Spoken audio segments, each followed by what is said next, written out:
What is up, guys? Welcome back to Holy Hits Official. Today we are going to be going over my mobility routine that gets me ready to play at my best. Let's get right into it. All right, so the first section of my mobility routine is the hips. This is the part of my body that's the tightest, and it's one of the most important parts to play baseball successfully. So it's one of the things that I focus on most in my routine. So to start off, we have 90-90 position, and you're just going to lean over your knee as far as you can. Take some breaths, get as deep as you can, and hold it for 30 seconds. Then you're going to repeat on the other side.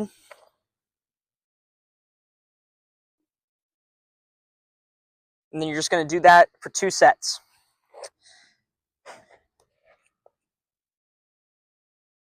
All right, so next is the pigeon stretch. You're going to get your knee down like this, other leg just straight back, and you're just going to sink into it as far as you can go. Then switch, and you're going to do this again, 2 sets on each leg, both for 30 seconds.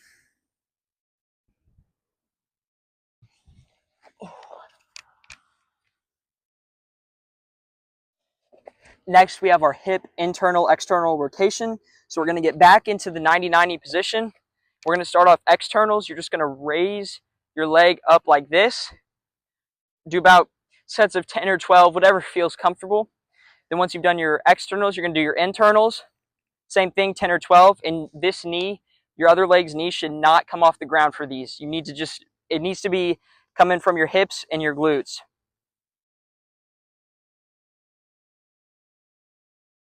Then we'll switch. Do the same thing on the other side. This is my weaker side. I can barely lift my leg up, but I'm working on it. And then we'll hit our internals.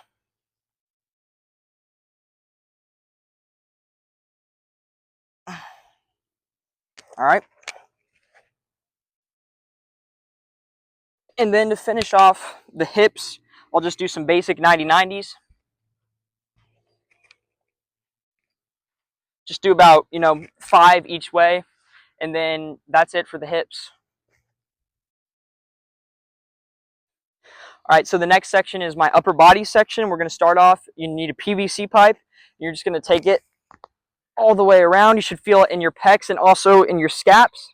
Now, we need to get our scaps and pecs loosened up so that we can swing, because I'm sure you've all been told that the more you retract your scaps, the more power you got in your swing. And if you can't retract them very far, you're not going to have as much power. So start off wide just to get them loosened up, and then you can work your way in as far as you can go. Now, you don't need to be right here.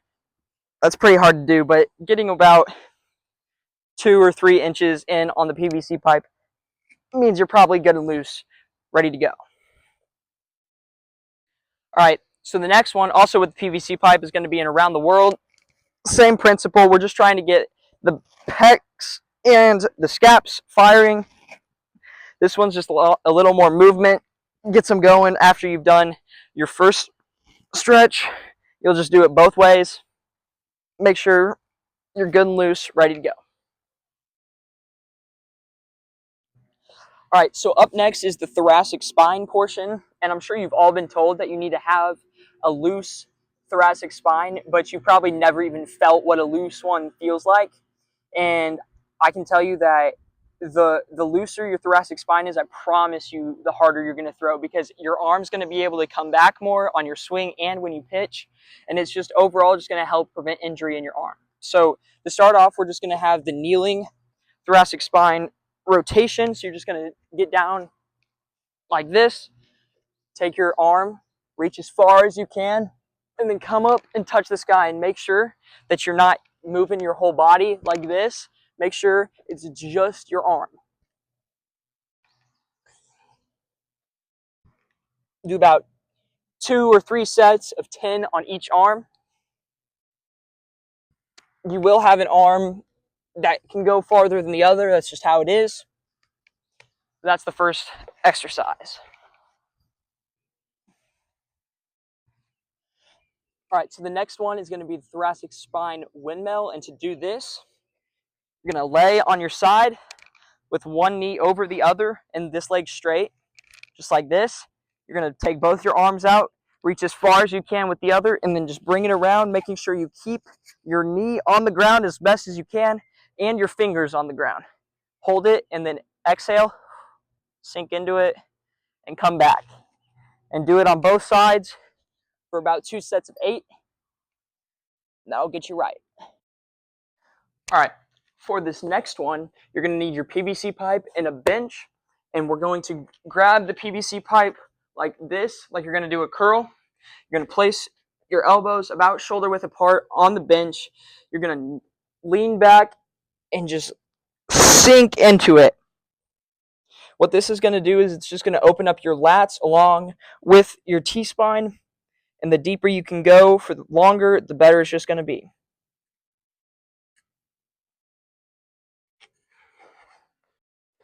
All right, and the last thing we're going to do, this is optional, and if you can do it, I would strongly recommend it, but it's just going to be a T-spine arm bar with a kettlebell.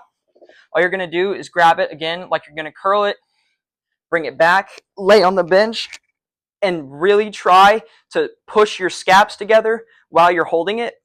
You should start to feel it in your forearms and in your scaps. And then switch.